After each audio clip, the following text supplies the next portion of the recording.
Hi, this is Trepacer. Welcome to Trepacer Saturday Reviews. Excuse me for not having my movie reviewing clothes on. Uh, but I went to see Avengers 2, like I mentioned in my vlog this morning. I was going to see it again. Okay, I wanted to see it again to have a, kind of a second opinion of it, and I wanted to see it twice anyway. Like I did, I saw the first movie twice, and I did see it twice today. Here's the ticket stub. You can see that. See that?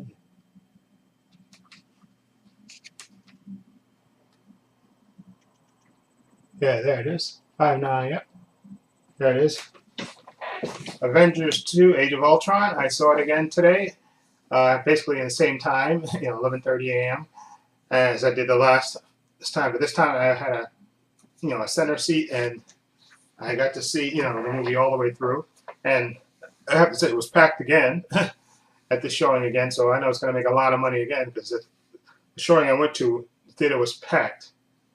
So packed, how it gets packed when people, everybody's filled up, and then people come up and look around for seats, even though practically all the seats are filled up, so they have to go back down front. That kind of packed. So I have no doubt that this movie is going to make a lot of money again this week. Anyway, and I have to honestly say that this time I enjoyed it, I think, even more better this time. Like I said in my review of last week, that I didn't think it was as good as the first movie, which I still don't think it is. But it's different, and it's different in a good way. I think uh, it shows that the Avengers are close. That they and I love the way the movie opens. And I'm gonna have to say I'm gonna put some spoilers in this review, so I'll put that in the title so people know, so they don't, if they haven't seen it, they don't want to get spoiled about him. They don't want to be, they don't want to, be spoiled. But I'm going to talk about specific things, so I'll put that in the title. I'll call this title, Trepacer Saturday Reviews Avengers 2, a second look. Spoilers, beware, so people know. Anyway, but yeah, I like the opening scene where they attack, uh, the castle looking for the scepter of Loki, and their banter. You can tell that they've done all these missions and they're close. And I like the opening scene how it establishes, they're close, and it shows the Avengers kicking ass as a team, which was really good. And then I think they do a lot of this movie is some of the movie is from set up for the next movie that's coming up, Captain America Civil War, which I'm looking forward to as well. But this movie could stand on its own. Okay, and I think what Josh Whedon did was kind of evolve the story, I guess, in a way is what I want to say.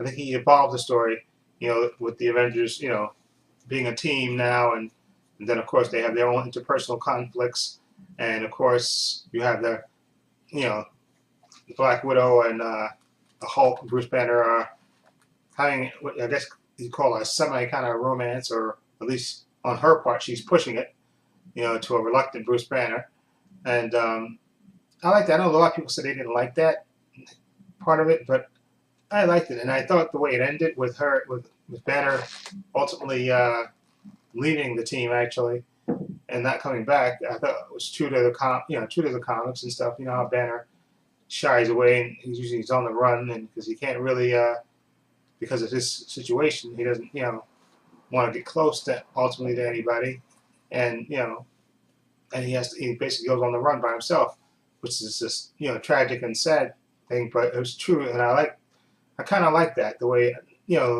Josh Whedon, because that's like that's true to the comic book. I grew up reading the Incredible Hulk comic books, and that's basically what it that's true to the comics. Bruce Banner usually doesn't try to get too close because of his situation.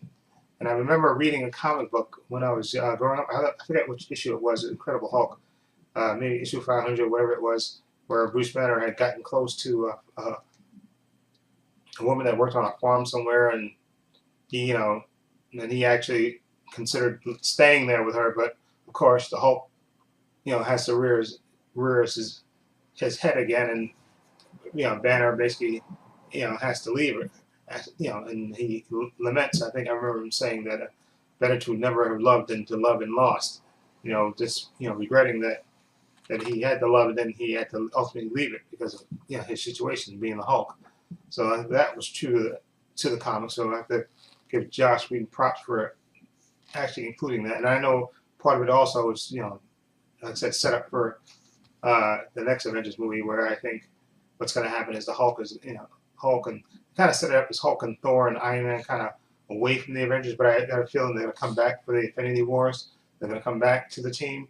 And I like also, like I said, they set it up with a new team, which kind of leads into Captain America Civil War. You will have the Vision, you have Scarlet Witch, Falcon, uh, uh, War Machine, Black Widow, and Captain America.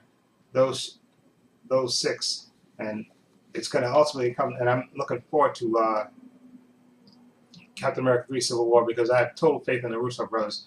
I know I mentioned this before on my channel before, but I loved Captain America: The Winter Soldier. I thought that was probably one of the best movies, the best cinematic movies ever made. I just thought it was just perfect the way they went into Steve Rogers, situation, and with the co-star and the Winter Soldier, and they harken back to his past, and with Bucky and who the Winter Soldier is, and I thought that was just excellently done. But anyway, back to the Avengers, and like I said, and my opinion still about Ultron. Ultimately, I still don't think he was as, I guess, not as good as not as evil, I guess, because he was evil, not as menacing as I thought he was. But then again, I guess Loki was not Loki. Ultron was supposed to be sort of like a offshoot of Tony Stark's personality.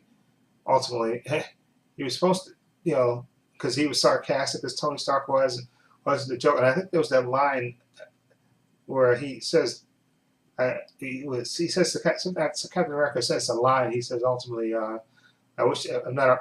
He said I'm a robot, and if I could throw up in my mouth, because I think Captain America says something righteous, and Ultron says that. So it's Ultron or James Spader is it was ultimately sarcastic, and he and he delivered his lines great, and he had his plot and what he wanted to do, but ultimately, I still didn't think he was as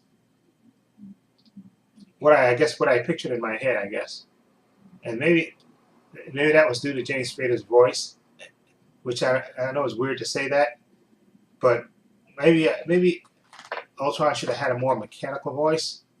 I think maybe that would have been, but ultimately that didn't stop me from enjoying the movie at all. But like I said, I'm looking forward to the Baron Zemo is supposed to be in Captain America 3, so I'm looking forward to him and see what type of villain he will make. Okay, and also I like that they gave you a little insight into Hawkeye, his background, and when the Avengers went to his safe house with his family, and they got to meet his family, and so you gave Hawkeye a little bit more to do, okay, in this movie, and I love the part when they went to Africa, to Wakanda, and when they confronted Ultron and the twins, and ultimately when Wanda was going around hexing everybody, and Hawkeye saw her coming and basically put an arrow on her head, which kind of scrambled her brain for a minute, which I thought was hilarious and funny, and based on the first movie, how Hawkeye was basically mind controlled for most of it, and how he said, I died of mind control thing. I'm not a big fan of it. I thought that was a great line for Josh Whedon to throw in there, and Jeremy Renner delivered that line perfectly. So I thought that was fantastic. So that part just had me cracking up, and I did like the banter between him and Quicksilver. From their first meeting, where he literally knocked him down and told him, "You guess you didn't see that coming," and ultimately when he had the vision in the little box, and Tony was gonna reanimate, bring him to life, and Quicksilver had to, to basically unplugged everything and was trying to attack them, and ultimately Hawkeye caused him to fall and said, "I bet you didn't see that coming."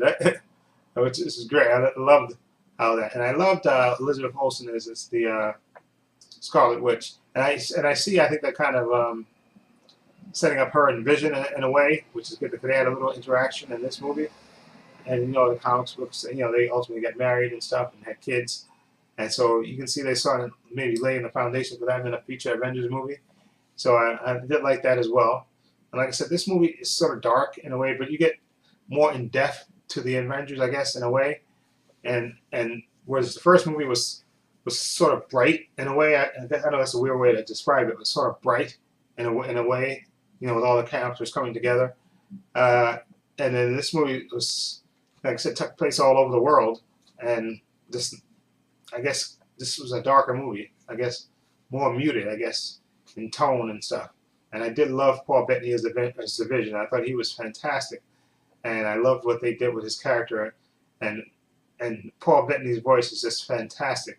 And it was good to see him do more and not just be Jarvis. And now he's the Vision, which is great. And I just love, and I can't wait. Again, I know I said before, but I can't wait for Captain America: Civil War, which I think is going to be fantastic. And that comes out next year, which is fantastic. They're starting to film it right now, and the cast is so big for that movie. But I have faith in the Russo brothers that they're going to work it out where everybody gets their time to shine. And ultimately, remember, of course, that this movie is ultimately Captain America's movie. Okay, so I have faith in the Russo brothers because of what they did with the Winter Soldier. I think that was a large cast as well, and I have faith in them. And I know Paul Rudd as Ant-Man is going to be in this as well. And it'll be interesting to see who chooses sides in that movie as well. Who's gonna go with who? I mean, you can pretty much guess. I guess Falcon will go to Captain America. This is just guessing. Falcon will go to Captain America. Probably Scarlet Witch as well will go to Captain America because in the Avengers movie, ultimately when they turned her and her brother, they ultimately came to and they fought Captain America by his side. So I think she'll go with Captain America as well. Now Black Panther, that's interesting because this character is supposed to be in Civil War as well, and I would think, I'm just going to speculate that he's going to go with Captain America just on that because he's a leader of his country and stuff, and he'll kind of respect Captain America. I think that way, and who else? I'm trying to think. Vision could be a wild card because he's illogical, and you think he'd go with Tony, but I think Vision might go with Captain America as well too. War Machine will side with Tony because they're best buds, I think, ultimately, and he works for the government, so I think he will. Who else? I said Falcon will go with Cap. And I think Natasha will go with Cap too. I think she'll go with Cap too. And I think Iron Man will have War Machine, maybe Vision, depending, I guess. I mean, because he's logical, and he's not quite Jarvis now anymore, so he may think logically, and maybe he could be the wild card and go with Iron Man. I'm just torn about who's gonna, but I guess that's ultimate speculation. But anyway, back to the Avengers 2. Like I said, I really enjoyed it this time, and I guess because I knew what was coming, but I got to see everything play out, and I know I know I heard somebody else. I think one of the Smoles guy, Kristen Harlan, I think that's his name, and he said he saw it twice and he enjoyed it the second time, and I completely agree with him about that. I enjoyed it a lot more the second time that I watched it. Just, I guess maybe because, like I said, I knew what was coming, but I got to relax and enjoy it, and maybe I was too hyped for it the first time I saw it, and this time I got to enjoy it and appreciate it for what it is. It's just a continuing story in the Avengers tale, in the Avengers history. It's just a darker tale, which is kind of weird to say a darker tale, but this one is, because the first one was the same thing, the world about to be taken over by Loki that time, but ultimately I think this one was a darker version of the Avengers, and of course you see the conflict between them, and the team kind of splits up a little bit in a way, and then you have the new team forming. So the Avengers story does advance, and I am looking forward to see what the Russo brothers do with the Infinity Wars too as well. Okay. Oh yeah, and also it's like Spider-Man should be. I think it's going to be. They haven't announced it yet, and who's going to be Spider-Man yet, but I think he's going to be in Civil War as well. Okay, and I forgot his part because I never read Civil War. I know only a couple of things about Civil War. Ultimately, Iron Man and Captain America going against each other, but I don't know what part Spider-Man played in that. Okay, so I'm trying to avoid trying to read too much about it, just to I want to enjoy it as it happens, and then later after I see the movie, then I'll go back and see, you know, what the story, in the comics books was ultimately about. Okay, yeah, but like I said, uh, like I said, I kind of appreciated it more, the Avengers story after seeing it, for the second time, and I'm glad I did. Okay, because totally worth watching, and I think I gave it an 8.3. I think so. Ultimately, I think I would bump this up to like a 8.5. Yeah, if I would give the Avengers a 9, the first one, this one would be like an 8.5. I think. I'm not sure if I gave it an 8.5 when I reviewed it last week. No, I think I might have given it an 8.3, but I think after seeing it, I would give it an 8.5. Okay, and of course, ultimately, you saw during the credit scenes of Thanos, opening up I think that's in Asgard where the gauntlet is, the Infinity Gauntlet, and I guess I have to do this myself and putting it on, of course, so he has to get the gems himself, which is I'm looking forward to actually seeing well, I guess you may see him again too in the Guardians of the Galaxy 2. I think that may come out before the Infinity Wars. I think, if I'm not positive about that, but I think it might. So you may see not Ultron, Thanos again in there somewhere, but ultimately, in Infinity Wars, which he's going to be, so they're going to film back to back, which I'm looking forward to. As far as Spider-Man, because I saw something in the news they picked for Spider-Man. If they picked the guy that was in Ender's Game. I really like that actor in Ender's Game. They said I think he's one of the contenders for Spider-Man because they're going with a young Peter Parker. I like him, the guy that was in Ender's Game. I really like that, and I like that movie Ender's Game, which I was kind of hoping they'd make a sequel to it because I really enjoyed it, but they probably won't. But I really enjoyed Ender's Game, and I like that actor, Asa Butterfield, I think that's his name, and I really liked that movie, Ender's Game. It was a lot better than I thought it was going to be. Okay, so that's my feeling. And anyway, like I said, I like that they advanced the story. You got a little insight into Hawkeye in this movie, and you got insight into Natasha. When after she got hexed by Wanda, and they showed her flashbacks of her, getting trained, to be a spy. So you got to see that. Thor's vision. Yeah, like I said, I know they cut Loki out of Thor's vision, for time and stuff, and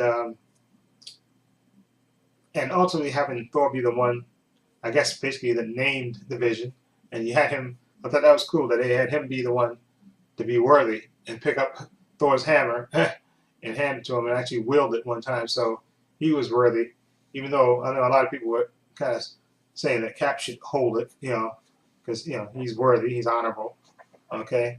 But I like that they had the Vision do it, and actually ultimately had Thor be the one to basically bring him to life and name him Vision, which I thought was good. I thought that was cool. Okay, and I'm trying to think what else. I think that's about it. But I'm sorry, this video is dragging on, but I wanted to talk about, like I said, seeing the Avengers for the second time, and I think like I said, appreciating it more now and enjoying it more. And also we talk about Civil War as well. I wanted to throw that in there too, and the big large cast is in there, and I'm looking forward to that movie. I think that's going to be great. Besides Batman and Superman, which is my ultimate movie that I want to see next year, and then Captain America 3: Civil War is right behind it. Okay, so those are my two movies that I'm most looking forward to next year. Anyway, that's my review, or second look review at Avengers Age of Ultron. Again, initially, like I said, I wasn't crazy about Ultron. I'm still not crazy about Ultron, but I thought he was okay. And like I said, he was a little bit too sarcastic for me, a little bit, and I don't think he was the greatest villain, but it was still an enjoyable movie. And like I said, I think I enjoyed it more because I appreciated that the Avengers story did advance, and this was a darker tale, and so a lot of, the Avengers triumphed ultimately, of course, but there were a lot of dark paths that they went down to in this movie, which I think was good and a good way to advance the story, and again, perfect way to lead into Civil War, Captain America, Civil War, Captain America 3: Civil War. Anyway, And let me just again say that I said this before in another video. Chris Evans he's just made Captain America that role his own. He's just now when you look at him, you just think Captain America and Steve Rogers. He's just really just he plays that part so effortlessly as much as Tony Robert Downey Jr. effortlessly plays Tony Stark. I say the same thing about Chris Evans as Captain America. He is Captain America. He just plays that part so effortlessly.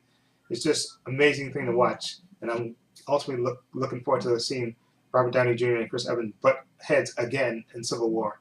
Anyway, let me know what you think. Feel free to leave comments down below. This is Trepacer saying so long and take care.